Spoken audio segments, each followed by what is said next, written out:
Përshëndetje, jemi në podcastin në Radar, do të flasim për zhvillime politike, me ne është bashkuar analisti i njohur zoti Albatros Rexha. Zoti Rexha, faleminderit shumë që jeni me ne. Gjithmonë kënaqësi. E nisim me protestën pasi teksa ne po zhvillim intervistën në sheshin përpara kryeministrisë është duke mbajtur një protestë për ditën e 11 radhazi. Si e gjykoni ju? Po është gjë shumë e bukur kjo.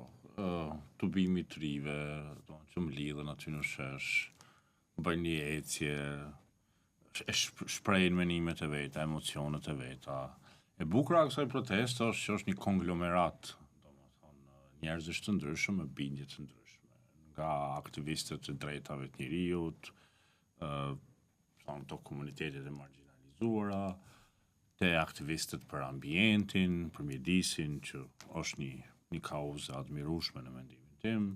Pastaj njerëz me agjenda politike, nga më të ndryshmet që dojnë me shfrytzu momentin, njerëz që i shërbejnë një grup i vogël gjithmonë interesave të huaja që dëshirojnë këtu të instalojnë domethënë eksponent të regjimit si të regjimit i Iranit, që kjo gjë tashmë është e faktuar, janë po ata njerëz që në ditët e para të protestës bënin thirrje poshtë Izraelit të ngjashme. Pastaj ka njerëz që s'ka çka bëjnë, edhe dalin aty. Janë ca njerëz që vinë për viseve tjera shqiptare, domethënë nga Kosova, Maqedonia, kam hasur njerëz nga Lugina, Preshevës, domethënë është konglomerat njerëzish në këtë gjë. Dhe kjo është mendoj që është një gjë e mirë për të gjithë, përfshi edhe për klasën politike. Sepse tash së fundmi janë paraqitur edhe elementet e tjerë, për shembull, në fundit ishte edhe Partia Demokratike, zotni Berisha, i cili thotë ta përkrajmë protestën me të gjitha, apo jo me siglen, jemi pro investimit, jemi pro protestës, domethënë kjo i bjen, domethënë e ka motorin edhe diesel edhe benzin tash. S'ka e diesel dhe benzin tash. Nuk mund të jesh edhe ashtu edhe kështu. Don njeriu duhet të vendosë ç'a është pozicioni që ka. Por ishte gjë e pritshme kjo. Por mendoj që edhe zoti Rama duhet të reflektojë mbi të gjithën, sepse këtu po shohim që një brez i ri i shqiptarëve ka një sentiment prej rebeli, që kjo nuk është gjë e keqe, është gjë e mirë, domethënë tregon që kjo shoqëni jo vibrante, është e gjallë. Unë nuk shoh për kësaj proteste më rrezik për trazira, për gjëra të tilla. Mendoj që protesta e ka kuru vetën prej elementeve të tillë, që është gjë e mirë. Kush përfiton më shumë nga kjo protestë? Partia Demokratike, mazhoranca, edhe pse ndoshta mund të shërbejë si një reflektim, siç thatë dhe ju për zotin Rama, që nga kjo lloj masiviteti ndoshta të reflektojë për disa gjëra. Mos ta abuzoj me fjalën masivitet, sepse masivitet nuk kupton njerëz që s'po mbushin një stadium të madh. Flasim stadiumi i madh nuk kupton 15.000 përpjet njerëz. Ne nuk kemi masivitet të tillë. Po në vetvete masiviteti mendoj që është sekondar përballë konsistencës. Nuk kështu që këtu përfitojnë gjithë nga pak, përfshi edhe vetë Shqipëria, përfiton sepse gjendja këtu patronin i farë lloj amullie, kjo i ka zgju të gjithë nga gjumi. Por dhe përfitojnë edhe armiqtë të Shqipërisë. Ne e pam reagimin e Republikës së Iranit, do të thonë del aty e nxjerr atë një video, në sfond kënga rrjedh në këngë ligjerime, që është një këngë shumë e dashur për shqiptarë, që ka dhe sentimente jo vetëm patriotike, sentimente revolucionare, sentimente të ngritjes, të luftës, të gjitha aty. Edhe tash të vi diçka e tillë për një regjimi despotik, edhe të na tregoj ne, të na shes mend, mendoj që nuk është gjë e mirë. Ajo mua që më brengos është heshtja e aktorëve të tjerë, sepse duhet vendos një vijë që protesta është e shqiptarëve, qëllimet e protestës janë shqiptarëve, dhe nuk ka aty që ka na tregon domethënë Republika e Iranit në atë gjë. Në reagimin atyre thotë që jo, këtë punë nisi Rama, nuk është e vërtetë, e kanë nis agjentë e Iranit, çiftit e Olsi Yazeci e disa të tjerë, të cilët kanë promovu këto thirrjet poshtë Izraelit e të tjera, që dëgjoj tash ti të kesh sentimente kundër Izraelit është gjë krejt normale. Nuk ka aty ndonjë krim, ke parasysh. Është sentiment në rregull është, por tash ti ta instrumentalizosh Shqipërinë për një sentiment të dikujt tjetër, atëherë kemi një problem, sepse ti nuk mund të detyrosh njerëzit ta duan Izraelin. Dikush e don, dikush e don, në problemi vet. Unë për vetën time as e dua as nuk e du. Domethënë s'kam ndonjë sentiment veçantë për atë punë. S'është puna ime. Që dhe kjo është pozicion legjitim. Por tash ti ta përdorësh një kauz shqiptarëve, një revolt shqiptarëve për që e cila ka nisë mos të harrojmë prej asaj skenës së shëmtuar të atij personi që u tërhoq zvarr, dhe tash ti ta kthesh atë në ta vësh në arenën e përplasjeve globale, nuk i bën nder Shqipërisë. Dhe kjo për mua është shqetësues. Zoti Rexha mendoni që unë vetë ta them, olsi jazë fansi i madh i imi, dhe po më përmend çdo dytin tretin postim, domethënë Albatrosi, agentët e Albatrosit, andaj këtë. Gjithë jeta ime kështu ka shkuar, kështu që me fanso të tillë. Zoti Rexha mendoni që ekot e protestave që u zhvilluan nga studentët në pak më herët në Serbi, ekot po ashtu që u zhvilluan nga protestat e studentëve shqiptarë në Maqedoni, kanë frymëzuar në një farë formë të protestën në Tiranë? Mos t'i përzi mollat me të ardha, edhe dritën me errësire në klasim. Protesta e studentëve shqiptarë në Maqedoni është një protestë e cila është tërësisht e justifikuar, sepse shpreh një luftë për një drejt mohuar bazik. Tash, protesta në Serbi mos të harrojmë, ato protesta kanë filluar si rezultat i vdekjes së 13 njerëzve. 13 njerëz kanë humbur jetën kur ka ndodhur kolapsi i urës, në të cilën qytetarët e Serbisë kanë akuzuar drejt për drejt pushtetin, sepse kanë thënë kjo gjë ka ndodhur për shkak të korrupsionit, sepse dikush ka marrë lek aty, si rezultat i marrjes së lekëve, ai që i ka kryer punë të keq, edhe o shemb ura dhe kanë vdekur 13 njerëz, domethënë janë 13 viktimë. Tash nuk mund ta krahasosh në situatë të tillë, e cila ka dalë pe një mlefi kaq të madh, me një situatë që në fundit jemi të protestu për pelikanin në Kaçurrel, edhe për një sentiment që të një reagimi jo proporcional që u bë nga roje private të sigurisë, jo nga shteti, ndaj një qytetari i cili ishte në drejtën e vet me protestu. Ditën kur ka ndodhur ajo me atë Subashi kishte emrin Eduard Subashi, dhe unë jam revoltuar. Në drejt kisha qellu në Vlorë, kisha shku me protestu. Ta them kështu me shumë bindje. Çaj duket vetja një eksponenti të sigurisë private, i cili tash aty e merr një qytetar dhe ato e tërheq zvarr. Çaj duket vetja aty. Domethënë monopolin e forcës e ka vetëm shteti. Vetëm shteti ka monopol forcë. S'ka kurkush tjetër monopol forcë. Por shteti reagoi. Sigur mos kishte reaguar shteti, me siguri edhe unë do isha shesh sot. Ta garantoj, ta them me shumë bindje. Sigur mos kishte reaguar shteti, edhe unë sot do isha në shtesh, edhe do ulërasja me kretë fuqinë, poshtë qeveria, poshtë kjo, poshtë ajo, poshtë kjo. Sepse atëherë shteti po vendoset në anën e dikuj i cili po abuzon me gjithçka. Po shteti reagoi. Shteti reagoi dhe reagoi shpejt, shkarkoi drejtorin, mori masa disiplinore, i detyroi mu heq ato gardhi rrethues, telet, po dhe shkon më rëndësishme kërkoj falje. Kjo nuk do kërkun në rajon. E detyroi edhe investitorin me kërku falje. Do që investitor privat nuk kanë qef me kërku falje. Mbyllën jo ande, më shefen mas avokatëve, mas ande, kjo e detyroi. Shteti e kreu detyrën e vet. Me faktin që shteti e kreu detyrën e vet, unë nuk kisha nevojë më me dalë dhe me protestu për atë moment. Shtuar këtu që hoq licenca dhe 2 kompani. Jo heq licenca duan ti. Por tash ajo arsyeja e mllefit themelor u hoq. Tash është çështje tjetër, është ambientale, që është legjitime me protestu, po unë nuk jam prej atyre që dalë dhe protestoj për pelikanin roz, nuk jam. Tash nuk jam as prej atyre që del dhe e kthe në politikë, sepse shteti e kreu detyrën e vet, reagoi. Sigur mos kishte reaguar, atëherë shteti nuk është më i qytetarëve. Edhe duhet me protestu. Por shteti reagoi. To njerëzit pa harrojnë, ka reaguar. Arsyeja themelore nuk është më. Kto është dallimi me Serbinë. Serbia s'ka kërku falje.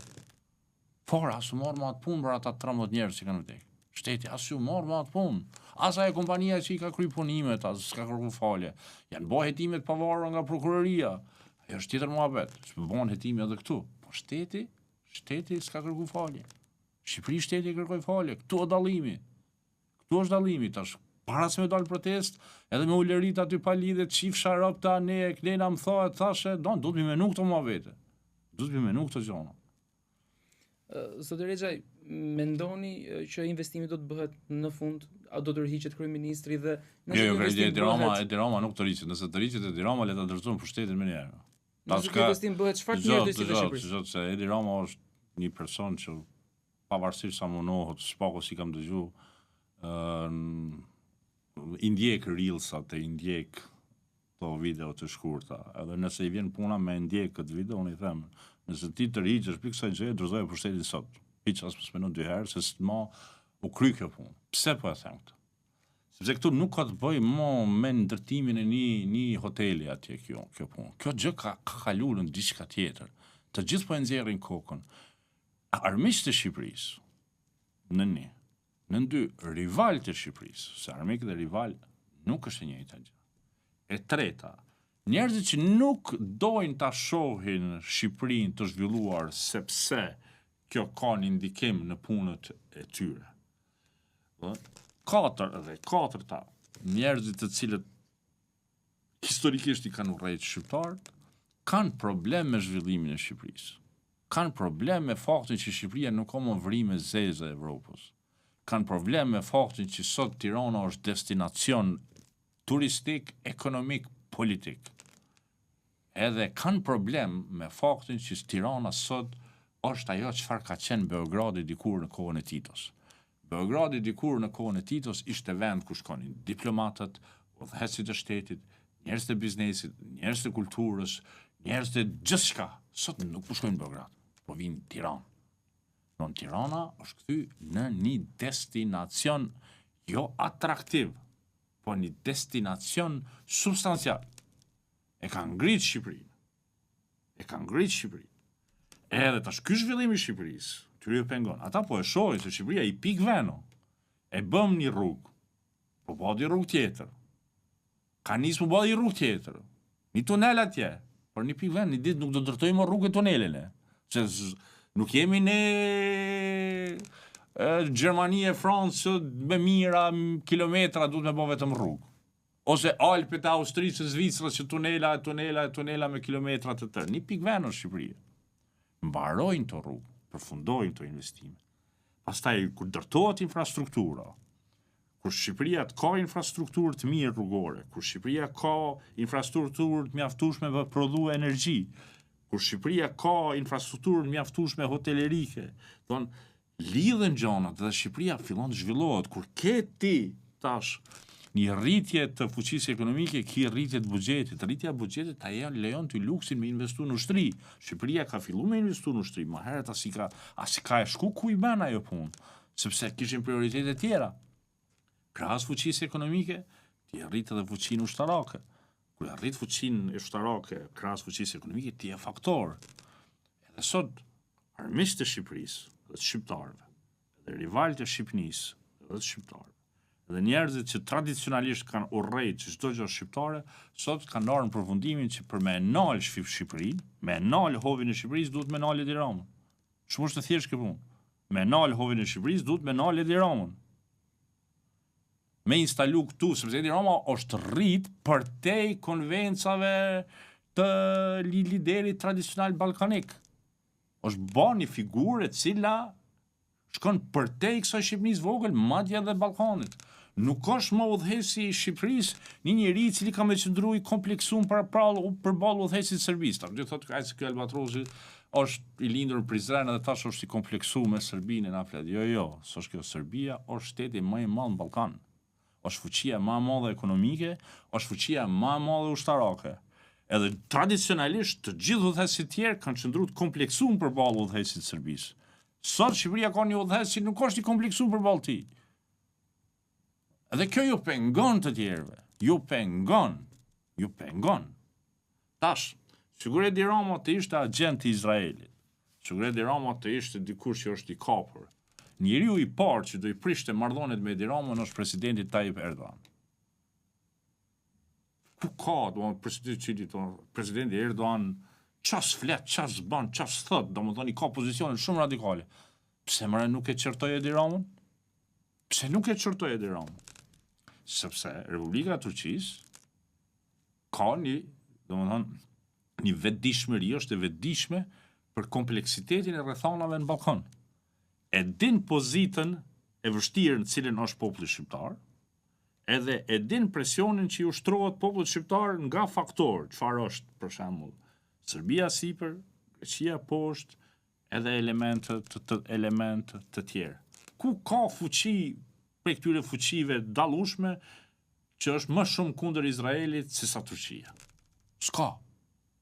Pse s'po e çorton presidenti Erdogan presidentin, kryeministrin Rama? Tybe as menon dy herë. Ai nuk frigohet për asku, i ka 80 milion mrapa vetës. Është fuqi ekonomike, politike, ushtarake, demografike, si dush. Dhe i thot, s'kam vlla.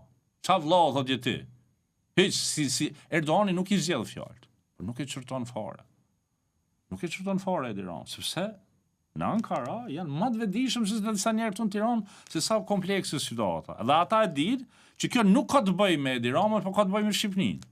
Se për me nal hovin e Shqipërisë, me kthy Shqipërinë prapë në një biruc, në një vend vazal, në një vend nënshtrum, në një vend, domethënë që duhet me kërku pej të tjerëve, mas me qenë gjendje me produkut, çfarë duhet me nal sot Edi Rama?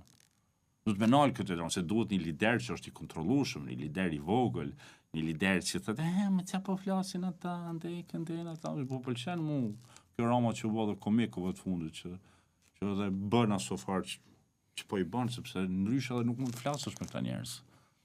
Dar falë o Zot budallaj se nuk din çfarë po bëjnë. Zoti Rexha ju thot pak më herët që ka armiqtë të Shqipërisë, ka edhe rival të Shqipërisë, duke i ndarë nga njëra tjetra. Armiqtë të Shqipërisë ne kuptuam që është Irani. Po. Rival a është Greqia, duke qenë se pak më herët, disa ditë më parë, kishte një komunikim me kryetarin e diasporës shqiptare atje dhe tha që masiviteti që po merret nga mediat greke për këtë çështje është më i madhi i gjithë këtyre viteve që unë kam në shtetin. Greqia nuk është shtet armik, unë nuk mund ta klasifikoj si shtet armik, është rival. Edhe rival në një fushën që është ekzistenciale për Greqinë. Ekonomia e Greqisë varet tërësisht nga turizmi. Në tërësi, domethënë pothuajse varet nga turizmi. Tash nuk është një rezort në Shqipëri, domethënë i prish, kush e di sa punë Greqisë në ato se mizate është gjithë ajo Greqi e tjera. Por në botën e biznesit është një gjë që duhet t'jem mund dhe askush tjetër. Domethënë këtu është rivaliteti ekonomik. Një mendje shëndosh, thot, që unë jam i lindur i rritur në Prizren, në Prizren e ke pas rrugën e farkatarëve, rrugën e Rovaqepsve, rrugën edhe gjithë farkatarët kanë qenë në një vend, Kovaçt. Tash ku është logjika me thonë gjithë janë me një rrugë, se s'mund të kenë gjithë punë. Por në atë që para 2-3 shekujsh në Prizren e kanë kuptuar që kur kanë punë, unë ka punë edhe komshia. Sepse vjen ai thotë ka dalë se unë s'mund me ta kryj punën, po shko taj tjetri, se mund të jetë i lirë. Një mendje e shëndosh kështu thotë. Por në anën tjetër në kapitalizmin e të sotshëm i duan të gjitha për vete. Edhe këtu është problemi me grekët, ata i duan të gjitha për vete. Nuk dojnë me të pa ty që edhe ti ke diçka, sepse në fund Shqipëria një pikë Bregdet ka, Greqia ka gjithë ato Bregdet, të gjithë ata ishuj e sene, domethënë është jo korrekte për anës tyne, është malicioze, jo në nivelin e dy fëqinive që kumshiu do të mja dasht mire. Armiq, regjimi i Iranit është armik, edhe aty nuk ka si dilemë. Edhe kemi ata cilët urrejnë shqiptarët, ata që urrejnë shqiptarët janë serbët. Serbët kanë urrejtje patologjike ndaj shqiptarëve, rusët kanë urrejtje patologjike ndaj shqiptarëve. Edhe ata kanë interes për këtyre muhabet. Fatmirësisht shqiptarët nuk dinë serbisht, edhe nuk dinë me lexu se çka shkruajnë në rrjetet sociale serbët. Për shembull ata përdorin një fjalë, thonë gledajte Kozojevi. Kozojevi i bjen ata që bëjnë seks me dhi. Që ata na konsiderojnë neve njerëz të egër, cilët bëjmë çka bëjmë edhe bëjmë seks me dhi, me kafsh, domethënë këtë rast domethënë ata e marrin dhin si personifikim të gjithë botës shtazore, domethënë se shqiptarët janë ky niveli ult sipas tyre. Na quajnë kozojebi. Njerëz që bojnë atë punë me dhi. Dhe është shumë mirë që njerëzit në Shqipëri nuk dinë serbisht. Se me i hape me i lexu ato çka shkruajnë ata, unë di që shqiptarët do ishin revoltu. Dhe ishin thënë, "Karal, si është e mundur kjo me pas këso komente, edhe nuk po flas 1-2, po me qindra, me mira. Me mira. Edhe si i kanë prit shqiptarët ata kur kanë ardhur këtu nëpër plazhin Rusan, ju kanë kërcy me muzikë tyne, kanë hedh këngë, domethënë s'u marr kush me ta, me dur të hapura i kanë prit kur janë mbylli kufit Evropa turistëve serb dhe erdhën i vërshum plazhe shqiptare. Të njëjtit. Ata kanë urrëtie patologjike ndaj shqiptarëve. Edhe kjo po shprehet tani, po pasqyrohet edhe një herë. Më vjen shumë mirë që njerëzit tu nuk e njohin gjuhën serbe, se sikur ti lexonin e ti kuptonin, reagimet mund mos ishin të mira. Në aspektin ekonomik, ju nuk jeni ekspert i fushës, por ju keni parë shumë, keni lëvizur shumë nëpër botë. Një investim i tillë i Gerhard Kushner në Shqipëri, si në Zvërnec, por edhe në Sazan, a do të shërbente si satelit për të thithur edhe investime të tjera, të personazheve të tjera të njohur që mund të investojnë këto? Kur vjen një magnat i tillë, ky magnat nuk vjen vetë. Vjen një infrastrukturë e tërë mbrapa. Edhe sepse bota bashkëkohore e biznesit është ndërlidhur. Vin financat, vin logjistika, vin brende, vin të gjitha. Këtu e kanë problemin, për shembull grekët. Edhe të tjerët. Sepse nuk duan t'i shohin këto gjëra në Shqipëri. Nuk duan t'i shohin këto gjëra në Shqipëri, sepse kur vin këto bizneset mëdha, ata nuk shkojnë më. Është si me pas baza ushtarake amerikane këtu, ose domethënë sot gjërat e tilla kanë vlerë pothuajse sigur raketat bërthamore që kanë pasur gjatë kohës së luftës së totë. Tu e kanë problemin ata. Që kush do vi pas tyre, se e dinë që kur të ngul këmbë dhe të vinë këta këtu, vinë edhe shumë të tjerë pas tyre. Edhe mund kemi një situatë ku një gjigant botnor ta vendos Selin në Tiranë. Dhe mund të lëvizin Selit, për shembull sot Selit e shumë brendeve të mëdha botnore, në rajon Selin e ka në Beograd. To është një gjë që njerëzit në Tiranë nuk e di. Selin e ka në Beograd, Selin rajonale. Por nëse ndryshojnë muhabetet, ata i lëvizin pastaj atë gjë. E hap edhe në Tiranë, e zhvendos bazën e operacionit, ka pafund raste në historinë botnore, ekonomisë botnore, kur gjëra të tilla kanë ndodhur. Këtu e kanë problemin. Që mos t'ju kthehet Tirana edhe në një pikë të tillë, ku për një marrëveshje të madhe të biznesit, nuk duhet me shku në Beograd atje me diskutu me dikën, po vjen në Tiranë. Këtu e kanë problemin. Pra ata mendojnë me nal Shqipërinë duhet me nal Edi Ramën. Nuk e kanë ata as me Xharet Kushnerin, as me ato budalliqe. E kanë pikërisht me këta. Tu është e thellësia këtij konspiracioni, këtij komploti kundër Shqipërisë. Paralelisht me këto zhvillime ka ndodhur dhe një zhvillim tjetër që i takon drejtësisë dhe lidhet me çështjen e ish zëvendës kryeministres zonjës Belinda Balluku. Nga hetimet paktën sipas PAK ka rezultuar që një vilë në zonën e jugut të Shqipërisë i përkiste zonjës Balluku. Nuk ka rezultuar, është pretendimi i prokurorisë.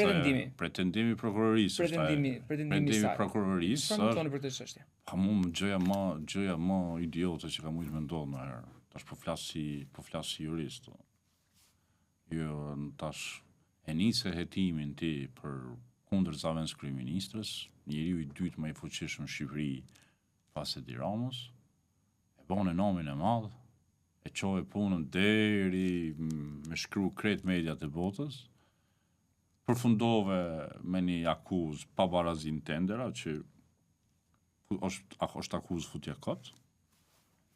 Tani jo po mi intimidon dëshmitarët, pe pengon drejtësinë dhe nuk ishte në gjendje ta prodhoje një akt akuzë për pengim drejtësisë. Pengimi i drejtësisë si akt akuzë, si vepër penale është më serioze se pabarazin tendera. Pabarazin tendera o futja kot. Sa pengimi i drejtësisë është një prej veprave penale më serioze në kodin penal. Edhe nuk e në gjendje me prodhu një akt akuzë për pengim drejtësisë, se vish akt akuzë për pengim drejtësisë, aty s'ka as parlament në botë që të nalë ty. Do më thonë, e pengon drejtësinë. Kjo është cënimi i rendit kushtetues. kur e pengon drejtësi. Ma për atë arsye, po akta akuza do të jetë sakt, do të jetë e punume mirë. Dhe të konfirmohet, që është më rëndësishme, duhet të konfirmohet, nuk mjafton vetëm unë po them ki pengu drejtësinë, duhet të konfirmohet pengimi i drejtësisë. Konfirmimi është një element shumë i rëndësishëm në procedurën penale. Dhe kalove pastaj hine me u marrë me kohën kur Zoja Balluku pas ka qenë alp kontrolla, që i kanë thonë asaj, nuk kam ide unë. E tash aty e gjetëm një diçka nga viti 2014, unë bëra pyetje poshtë përpjet, është ka të bëjë me ndërtimin e terminalit VIP për vizitën e Papës. Vizita e Papës në Shqipëri ka qenë ngjarje e madhe dhe tash s'ke mujt tash me fut Papën aty në atë aeroportin për faqe të zezë si ka qenë, se ky brezi i ri që protestonte sheshi nuk e di atë më vet. Dhe është bërë terminali VIP, ju ka dhënë një kompanie që udhëhiqet për një personi shumë të respektuar, dhe ajo punë publike është vetmja punë publike që e ka bërë ajo kompani. S'ka bërë më punë publike, fare. Edhe tash thu që kjo pronë, për cilën ti po pretendon se është marrë me aferë korruptive, ka ndodhur në 2018, po në 4 vite pas, edhe që Zoja Balluku i pas ka thonë iglitaret, që nuk është iglitar Albatros Regje, se Albatros Regje futja ka, do në del televizor, fol palidhja, aty, botë interesant, të ndekë, këntena, si ka në fundit, ku vje puna, ata që më njojnë, unë e din që unë protestoj për çmime, tha, mo shtrajt kjo punë.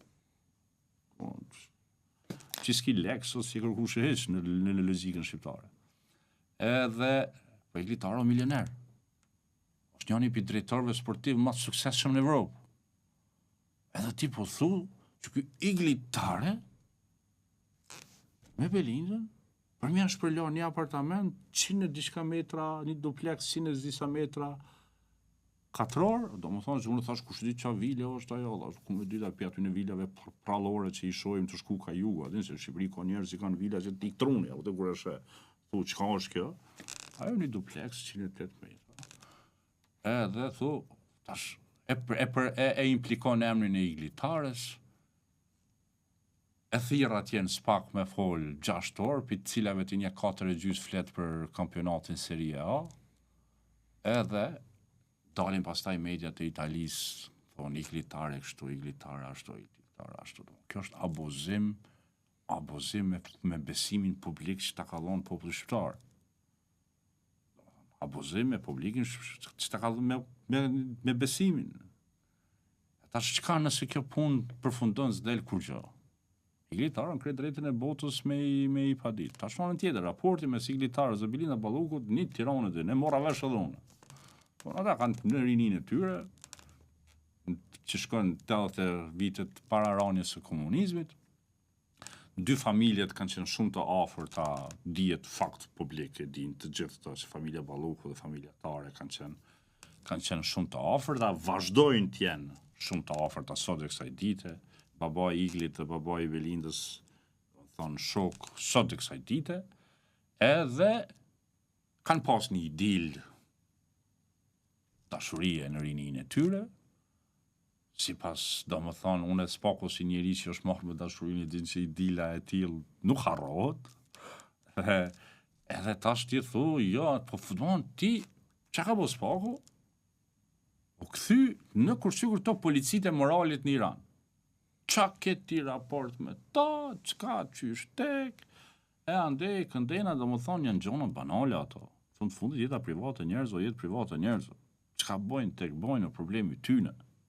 Me kon ju pëlqen muhabeti, me kon si pëlqen është muhabeti o problemi tyne. Unë e kam i shtëpi dhe ja jap çelësin kujt du.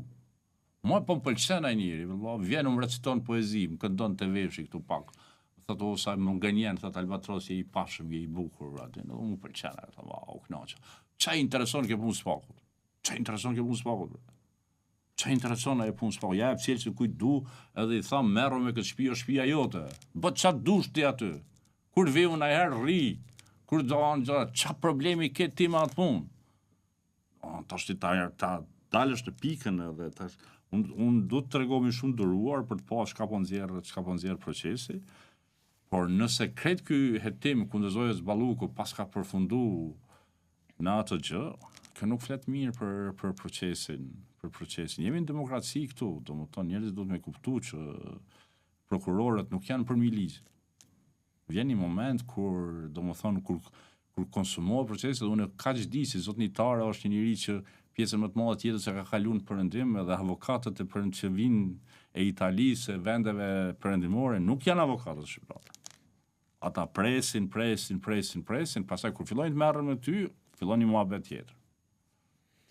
Zoti Rexhaj, sa i takon zonjës Balluku gjithmonë sukseseve të saj brenda Partisë Socialiste, mendoni që kanë shtuar një xhelozi?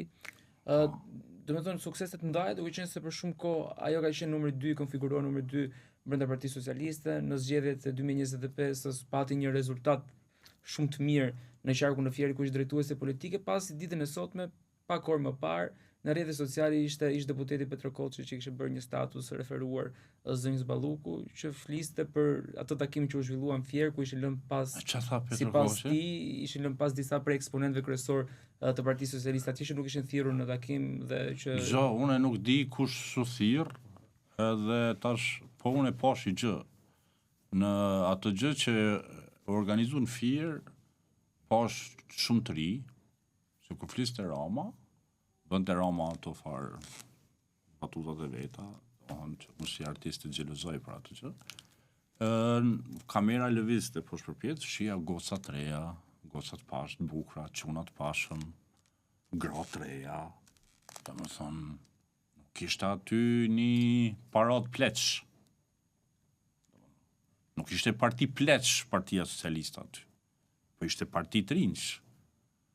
Kjo është, në mendimin tim, ishte një mesazhi më i bukur për atij tubimi. Domethënë, unë mendoj që dhe Roma e xhelozon për atë punë. Sepse Roma është artisti në vete e ka xhelozinë, egoizmin, di vetë atë punë.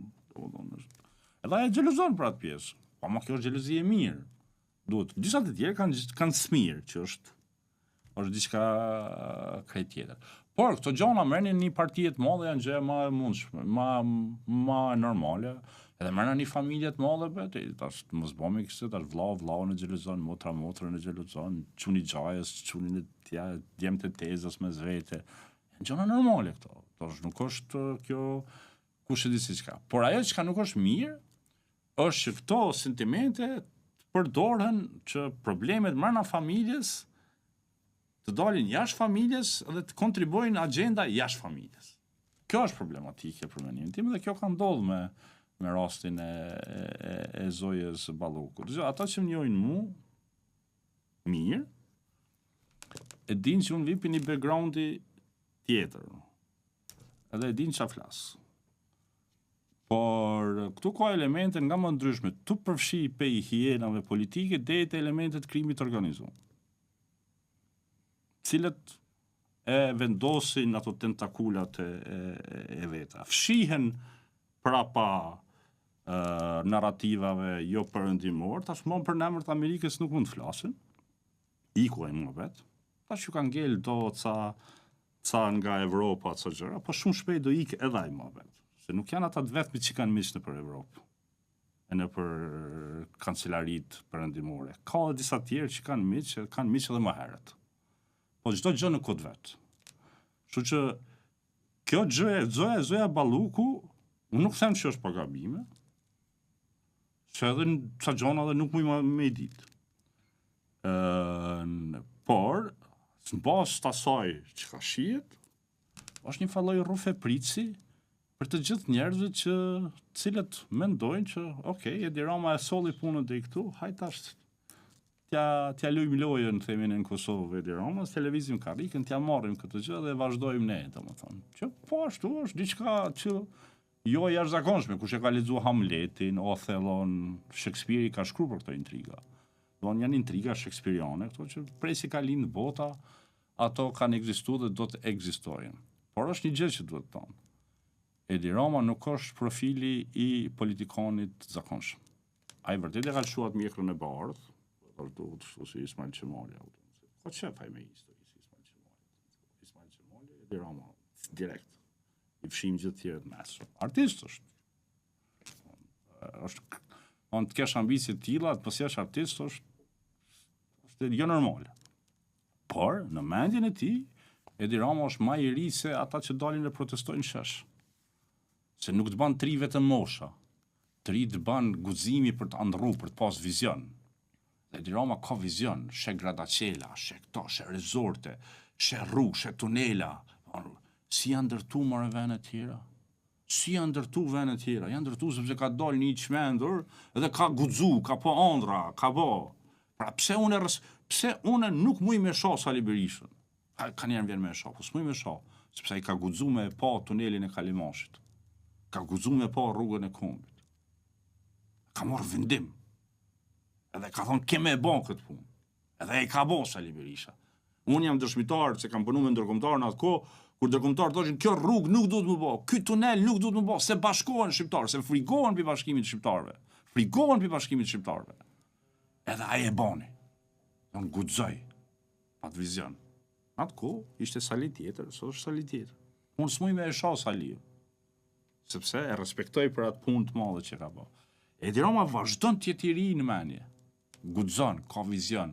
Dhe për këtë arsye, armiqtë dhe rivalët e Shqipërisë dhe njerëz që urrejnë shqiptarët në mënyrë patologjike kanë orë përfundimin që për me nal Shqipërinë duhet me nal Edi Rama.